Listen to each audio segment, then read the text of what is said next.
Cancro Tiboccio è la parola d'ordine legata a questa campagna di prevenzione che ha coinvolto gli studenti del Majorana e promossa in collaborazione con l'AIRC.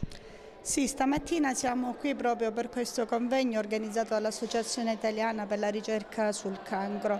Abbiamo voluto proporre questo tema ai ragazzi perché si inquadra nell'ambito delle attività che noi facciamo di prevenzione all'interno della scuola e di tutela della salute.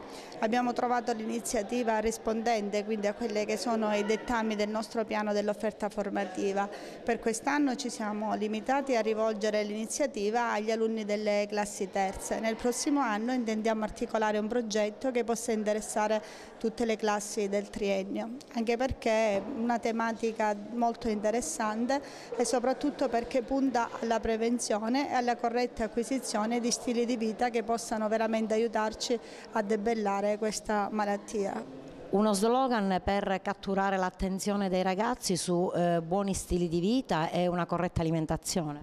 Sì, gli stili di vita sono fondamentali, sono quelli che ci permettono di abbattere il rischio delle patologie neoplastiche.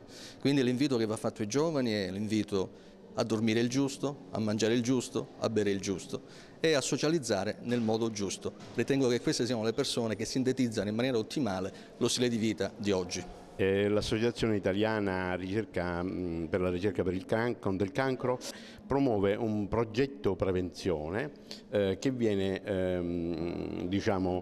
diffuso e viene presentato nelle scuole della provincia di Agrigento attraverso un messaggio di informazione sugli stili di vita, le buone abitudini che sono anche elementi fondamentali nel prevenire la malattia tumorale.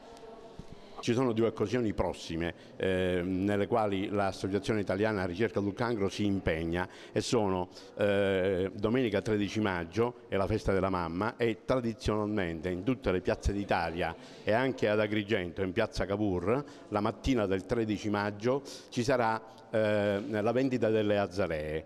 Un'altra occasione è la dichiarazione dei redditi. Attraverso il 5 per 1000 i capi di famiglia possono devolvere alla ricerca delle somme che vengono poi utilizzate per finanziare i progetti di ricerca.